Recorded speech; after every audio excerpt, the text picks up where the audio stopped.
اس programme کے اخراجات جو اسمر منسٹریز کے دوست اور پارٹنرز ادا کرتے ہیں۔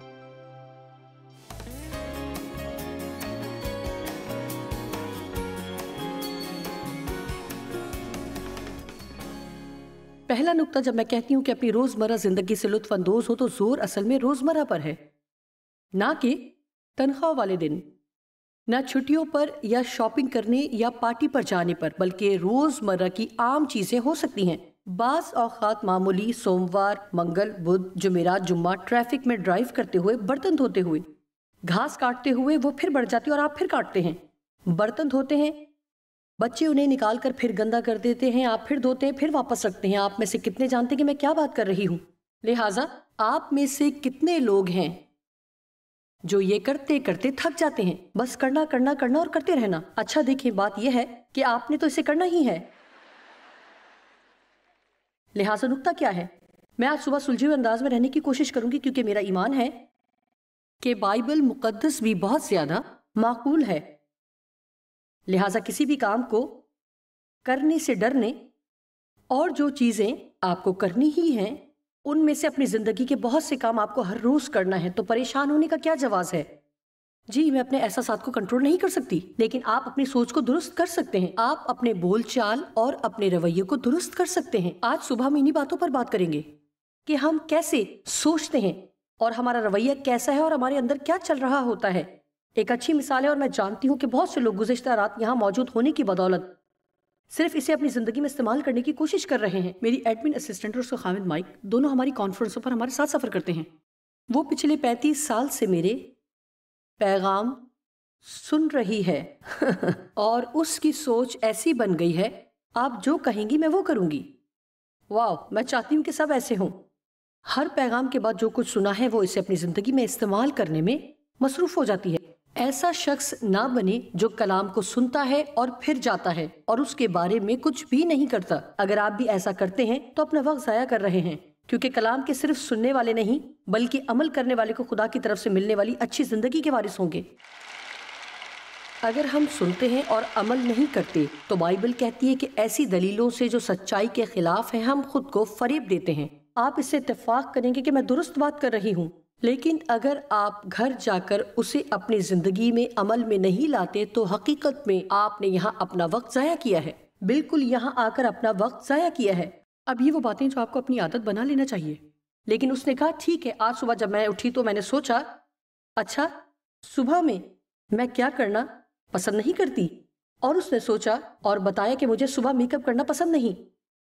آپ جانتے ہیں کہ بہت سی ایسی چیزیں ہیں جو ہم سب، بس میرا مطلب یہ فطری ہے، آپ ان سے خوش نہیں ہوتے۔ لہٰذا اس نے سوچا ٹھیک ہے، میں کل رات کے پیغام کے مطابق اور اسے دلچسپ بناتی ہوں۔ اور پھر اس نے سوچا نہیں، ہر چیز کو دلچسپ ہی نہیں ہونا چاہیے، مجھے سیکھنا ہوگا کہ کس طرح روزمرہ معمول کی چیزوں کا لطف اٹھاؤں۔ لہٰذا اس نے اپنے رویے کو درست رکھا۔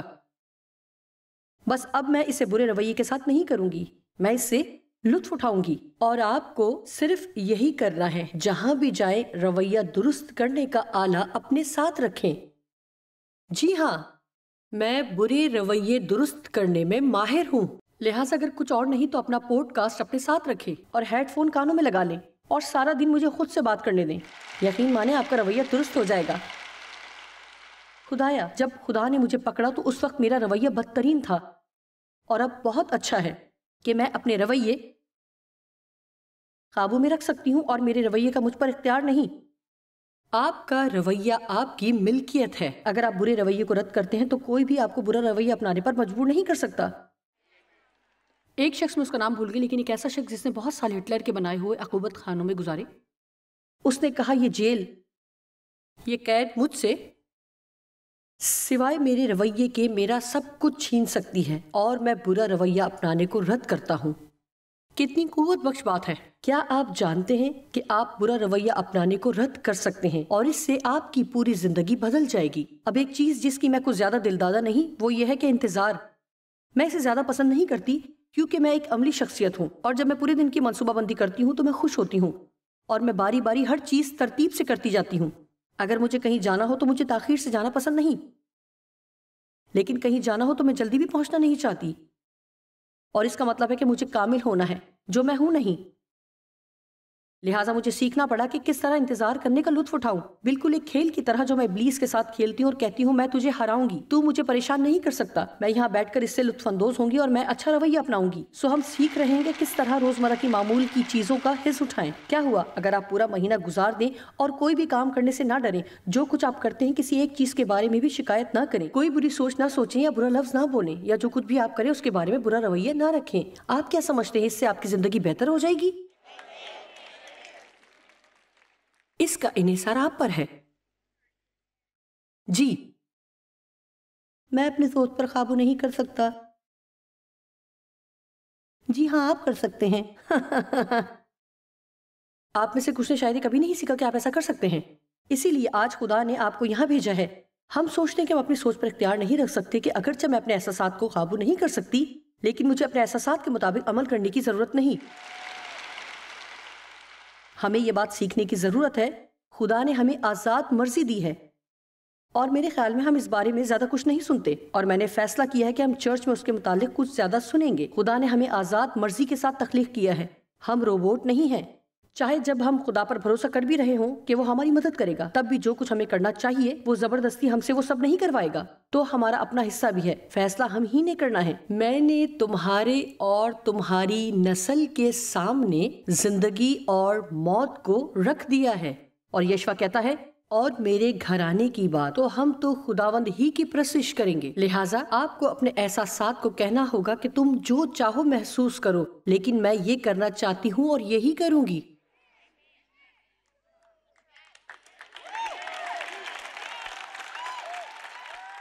حقیقتاً کتنے اتفاق کرتے ہیں کہ ہم نے اپنی زندگی اس طرح گزار دی، اور آپ جانتے ہیں کہ آپ کے احساسات ناقابل اعتبار ہیں۔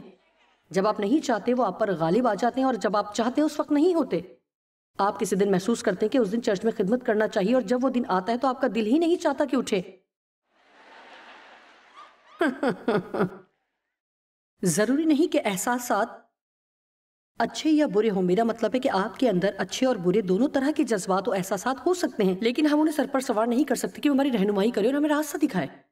میرا مطلب ہے بہت سے ایسے دن ہوتے ہیں جو کچھ میں کر رہی ہوں اس دوران اگر اپنے محسوسات کی مانوں گی، کرنا چاہتی،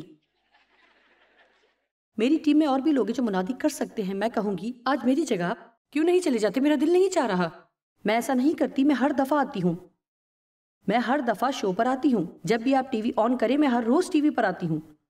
جی ہاں، آپ کو سوچنا نہیں پڑتا کہ شاید کسی دن میں آؤں گی اور کسی دن نہیں آؤں گی، اور ہم سب کو بھی ایسا ہی ہونا چاہیے۔ لہٰذا آج ہم بات کریں گے کہ کس طرح آپ کا ذہن، آپ کی زبان اور آپ کا رویہ آپ کی زندگی کی خوشی پر اثر انداز ہوتے ہیں۔ آج میں آپ کو بتانا چاہ رہی ہوں کہ آپ اپنی زندگی میں خوشیوں کو بڑھا سکتے ہیں۔ کیسے؟ دوسری چیز جو میں چاہتی ہوں کہ آپ جانیں وہ یہ کہ حقیقت میں اسے حاصل کرنے کا ایک ہی حل ہے کہ ہم یہ سیکھ لیں کہ جو کچھ بھی کریں خدا کے ساتھ اور خدا کے لیے کریں۔ ہم جو کچھ بھی کریں خدا کی خدمت کے لیے کریں، لہٰذا چاہے وہ میک اپ ہی کیوں نہ ہو۔ اے خدا، آج میں میک اپ کر رہی ہوں تاکہ بہتر نظر آ سکوں، جو کچھ بھی میں کروں۔ بھروسہ کریں آپ خوش ہیں کہ میں نے آج میک اپ کیا ہوا ہے، آپ خوش ہیں کہ میں نے بال بنائے ہوئے ہیں، آپ واقعی خوش ہیں کہ آج میں نے اس پر کافی وقت صرف کیا ہے، کیونکہ اگر میں ایسا نہ کرتی تو میں خوبصورت نظر نہ آتی۔ اور میں ذاتی طور پر محسوس کرتی ہوں، اور آپ اس بارے میں جو چاہے سوچ سکتے ہیں۔ میرا ایمان ہے کہ بطور مسیحی کہ ہم جہاں کہیں بھی جاتے ہیں ہمیں اپنے آپ کو بہترین انداز میں پیش کرنے کی ضرورت ہے، کیونکہ ہم خدا کی ملکیت ہیں۔ آمین۔ لہٰذا جو کچھ بھی ہم کرتے ہیں سب کچھ خدا کے ساتھ اور خدا کے لیے کر سکتے ہیں۔ جیسے کہ میں نے کل رات کہا، اپنا گھر صاف کرنا، گھاس کاٹنا، اپنی کار دھونا، اس طرح کی چیزوں کا خیال کرنا، ہم سب کچھ خدا کے لیے کرتے ہیں۔ یہ خدا کو بتانے کا طریقہ ہے کہ اے خدا، جو کچھ تو نے مجھے دیا میں اس کے لیے شکر گزار ہوں اور میں اس کا خیال رکھوں گی۔ کیا آپ جانتے ہیں کہ کسی شے کا حق ملکیت ہونے میں اس کا خیال رکھنا بھی شامل ہے؟ میں نے کہا کسی شے کا حق ملکیت ہونے میں اس کا خیال رکھنا بھی شامل ہے۔ آج صبح میرے ساتھ ذرا توجہ کریں۔ کلسیوں کے خط میں کچھ حوالے ہیں اور جو ان نکات کو بڑے صاف انداز میں بیان کرتے ہیں۔ کلسیوں 3:17 اور کلام یا کام جو کچھ کرتے ہو چاہے وہ کچھ بھی ہے وہ سب کچھ خداوند یسوع کے نام سے کرو اور اسی کے وسیلہ سے اس پر بھروسہ کرتے ہوئے خدا باپ کا شکر بجا لاؤ. اسی کے وسیلہ سے سب کچھ ہم سب کچھ کرتے ہیں. ہم جو کچھ کرتے ہیں سب خداوند کے لیے ہے. ہم صرف چرچ ہی نہیں جاتے بلکہ سب کچھ اس لیے کرتے ہیں، ورنہ ہم یہ گیت نہ گاتے کہ یسوع تو ہی سب چیزوں کا مرکز ہے. اگر ہم اپنی زندگی میں ان باتوں پر عمل نہیں کر سکتے تو ہمیں یہ گیت گانا چھوڑ دینا چاہیے. آمین. اور پھر کلسیوں 3:23 جو کام کرو جی سے کرو، دل سے کرو، یہ جان کر کہ وہ کام خداوند کے لیے کرتے ہو نہ کہ آدمیوں کے لیے. لہٰذا آپ کو اتفاق کرنا پڑے گا کہ میں اس بارے میں درست ہوں کہ ہم جو کچھ بھی کریں خدا کے لیے کریں. میں درست ہوں کیونکہ خدا کا کلام اس کی تصدیق کرتا ہے. اور پھر آخری چیز یہ ہے کہ یہاں زمین پر اس وقت میں جو آپ کی زندگی میں ہے اس سے لطف اندوز ہوں. مستقبل میں جس بات سے پر امید ہے اس بات سے نہیں کہ میں اس میں خوش ہوں گی، میں اس وقت لطف اٹھاؤں گی. تب میں یقیناً خوش ہوں گی جب یہ ختم ہوگا کہ میں خوش ہوں گی. جب یہ شروع ہوگا تب میں خوش ہوں گی. اچھا، تو اس وقت خوش ہونے کے بارے میں کیا خیال ہے؟ کیا کوئی آج کے دن لطف اندوز ہونا چاہے گا، یا آپ یہ سوچتے ہوئے اپنا دن خراب کرنا چاہتے ہیں کہ جب یہ ہوگا تو آپ خوش ہوں گے؟ اور میں نے وائز میں یہ حوالہ ڈھونڈا، بلکہ میں نے نہیں ڈھونڈا، مجھے یقین ہے کہ خدا نے اس کی طرف میری رہنمائی کی، بلکہ میری اس تک رہنمائی کی. وائز 6:9 آنکھوں سے دیکھ لینا یعنی اس سے جو سامنے موجود ہے لطف اندوز ہونا آرزو کی آوارگی سے بہتر ہے. مجھے یہ حوالہ بے حد پسند ہے. وہ کہہ رہا ہے کہ ان چیزوں کی آرزو کرنے سے جن کی آپ امید کرتے ہیں کہ کسی دن آپ کو میسر ہوں گی. جو کچھ ابھی آپ کو میسر ہے اس سے مسرور ہونا 1000 درجے بہتر ہے، کیونکہ اس دوران میں جو کچھ ابھی آپ کو میسر ہے آپ اس سے بھی خوش نہیں ہوتے. جب آپ کا بچہ 2 سال کا ہے تو 2 سال کی عمر سے لطف اندوز ہوں. بیٹھے یہ نہ سوچتے رہیں کہ کاش یہ 3 سال کا ہوتا. میں خوش ہوں گی جب بچے اسکول جانا شروع کریں گے. میں خوش ہوں گی جب ان کا اسکول ختم ہو جائے گا. میں ہر روز بچوں کو اسکول لے جانے سے تھک گئی ہوں. جب یہ کالج جائیں گے تو میں خوش ہوں گی. میں یہ بل ادا کرتے کرتے تھک گئی ہوں. میں خوش ہوں گی جب میں خوش ہوں گی. خیر، ہر وہ چیز جس کے بعد آپ خوش ہوں گے بعد میں آپ اسی کو یاد کریں گے. یقین کریں بعد میں جب آپ کی عمر بڑھ جائے گی تو آپ سوچیں گے کاش میں نے اپنے خاندان کے ساتھ خوش رہنے کے لیے وقت نکالا ہوتا، کاش میں نے اپنے گھر سے لطف اندوز ہونے کے لیے وقت نکالا ہوتا.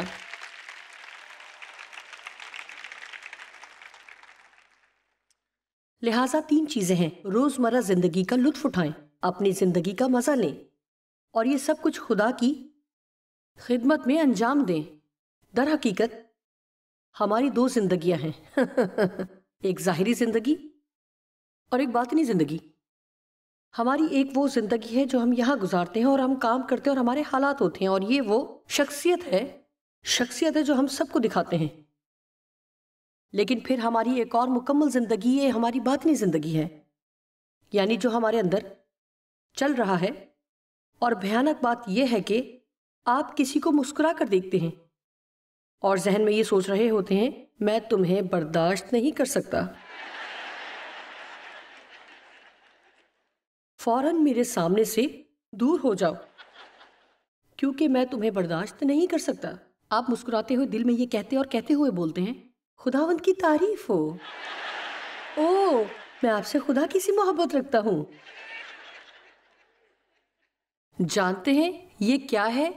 اسے کہتے ہیں ریاکاری اور مکر. اب ہماری اصل زندگی، حقیقی سچی زندگی ہمارے اندر ہے، اور ہماری حقیقی شخصیت ہمارے اندر ہے. خدا کی بادشاہی ہمارے اندر ہے. خدا ہمارے اندر رہنے کے لیے آتا ہے کیونکہ یہ وہ پہلی جگہ ہے جسے وہ تبدیل کرنا چاہتا ہے تاکہ ہر چیز کو بدلے اور اسے بالکل نیا بنا دے.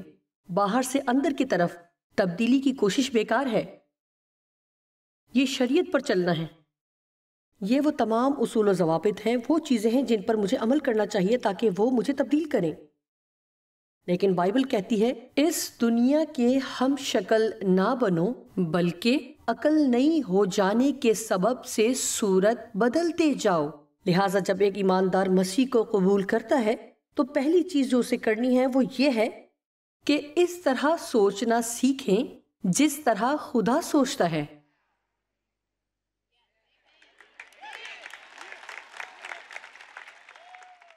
رومیو 12 کہتی ہے ہم صورت بدلتے جائیں گے، نہ کہ ایک دم بدل جائیں گے۔ آپ یہ بات سمجھے ہیں یا نہیں؟ جب آپ ایک دم بدلتے ہیں تو آپ اچانک یہاں سے وہاں پہنچ جائیں گے، لیکن صورت بدلنا تھوڑا وقت لیتا ہے۔ یہ ایک عمل ہے جو مسلسل واقع ہوتا ہے۔ میری سوچ کامل نہیں، لیکن یقیناً جیسے میں پہلے سوچتی تھی اب اس سے کہیں بہتر سوچتی ہوں۔ اور میں آپ کو کچھ اور بھی بتاؤں گی جو خدا نے میرے لیے کیا، کہ اب میں پہچان سکتی ہوں کہ کب واقعی میری سوچیں بدبودار ہیں، چاہے یہ زیادہ دیر کے لیے نہیں بلکہ تھوڑی ہی دیر کے لیے کیوں نہ ہو، میں انہیں پہچان لیتی ہوں کیونکہ مجھے لگتا ہے کہ کچھ درست نہیں ہے۔ آپ کو معلوم ہے ہمیں اس پر مزید توجہ دینا سیکھنا ہوگا۔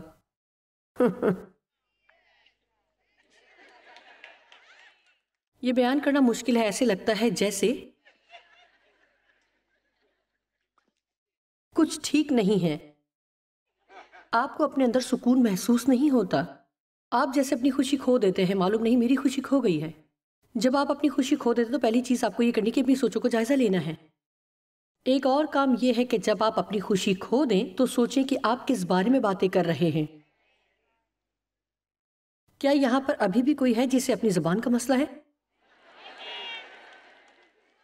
میرا مطلب ہے زبان ایک جنگلی جانور کی طرح ہے۔ بائبل یعقوب کے خط میں لکھا ہے کوئی شخص زبان کو لگام نہیں دے سکتا ہے، اور ایسا ہونے کا صرف ایک ہی طریقہ ہے، اور وہ ہے باقاعدگی سے ہر وقت پاک روح سے بہت زیادہ مدد پانا۔ لہٰذا آج میں ایک اور پیغام ذہن اور منہ اور رویے پر دینے کے لیے آپ سے معافی نہیں مانگوں گی، کیونکہ اگر ہم اس کو اپنی زندگی میں عمل میں لانا چاہتے تو ہمیں ہر مہینے تقریباً 2 سے 3 بار اس کے بارے میں سننا ضروری ہے۔ ہمارے ذہن میں ہزاروں خیال آتے جاتے رہتے ہیں، اور بائبل ہمیں سکھاتی ہے کہ ہمیں غلط خیالوں کو رد کر دینا ہے اور درست خیالوں کو رہنے دینا ہے۔ یہ ہے آپ کی اصل زندگی، وہ نہیں جو آپ کے ارد گرد ہوتی ہے۔ دراصل ہم اپنے حالات سے ناخوش نہیں ہوتے، بلکہ ہمارے حالات کے بارے میں ہمارا رد عمل ہمیں ناخوش کرتا ہے۔ یہ ہمارے حالات کے بارے میں ہمارے بولنے کا انداز ہے۔ حتیٰ کہ ہماری زندگی میں موجود لوگ بھی ہمیں ناخوش نہیں کرتے ہیں، اور میں جانتی ہوں بہت سے ایسے لوگ ہیں جو آپ کو بے حد مشکل میں ڈالتے ہیں۔ یہ نہ سوچیں کہ میں نے کبھی کسی ایسے شخص کا سامنا نہیں کیا، کیونکہ میں نے کیا ہے، اور میں آپ کو بتا سکتی ہوں کہ جتنا زیادہ میں سوچتی ہوں کہ میری زندگی میں موجود لوگوں کے ساتھ کیا مسئلہ ہے، اتنا ہی میرے ساتھ انہیں پسند کرنا اور ان کے ساتھ خوش رہنا مشکل ہوتا گیا۔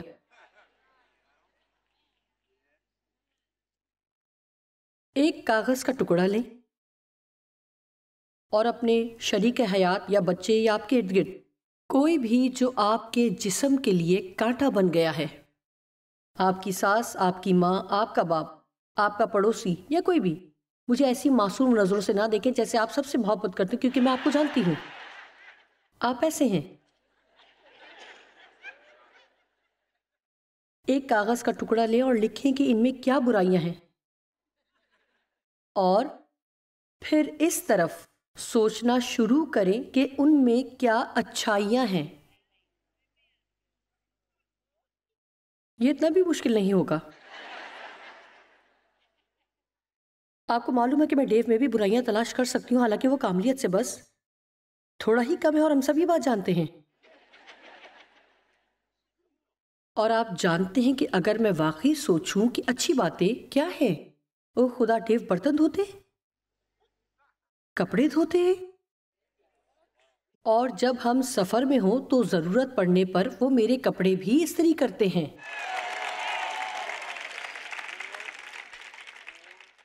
اب دوسرے کالم میں وہ گولف بہت زیادہ کھیلتے ہیں،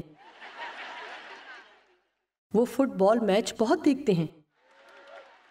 پچھلے ہفتے کتاب پر دستخط کرنے کی ایک تقریب میں ایک عورت دیو کے پاس آئی اور کہا، وہ ہمارے پاس آئی اور کہا، میرا خاوند آپ کی بہت تعریف کرتا ہے، آپ کی وجہ سے اب وہ ہفتے میں 3 بار گولف کھیلتا ہے۔ لیکن اگر میں ان باتوں پر توجہ کروں جو مجھے پسند نہیں، آپ جانتے بعض اوقات نوبت طلاق تک پہنچ جاتی، کیونکہ زیادہ تر لوگ ان باتوں پر بہت زیادہ توجہ کرتے ہیں جو انہیں پسند نہیں۔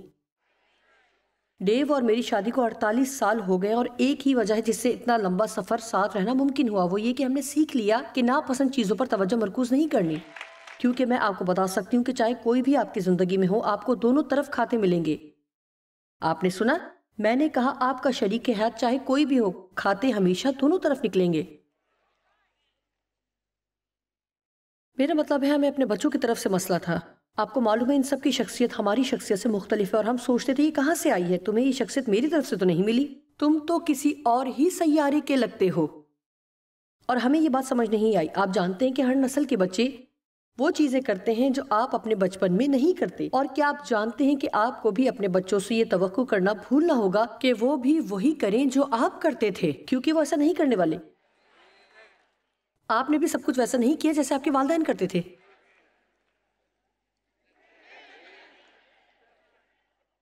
آمین۔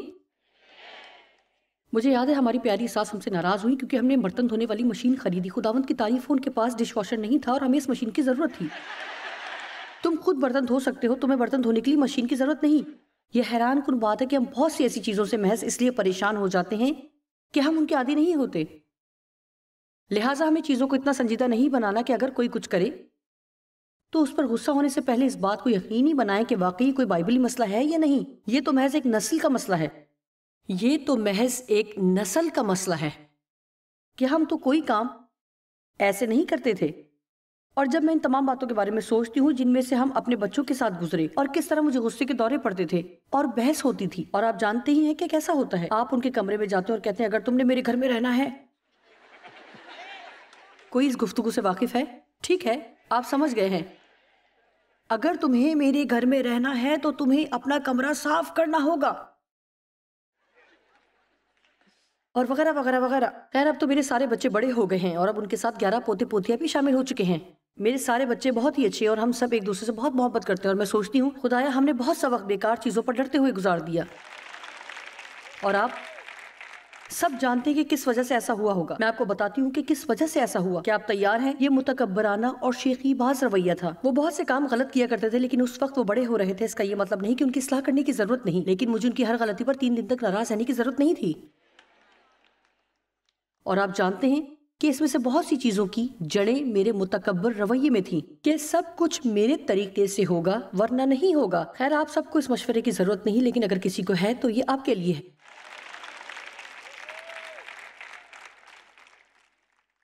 ابھی اپنے بچوں سے خوش ہوں۔ شکریہ۔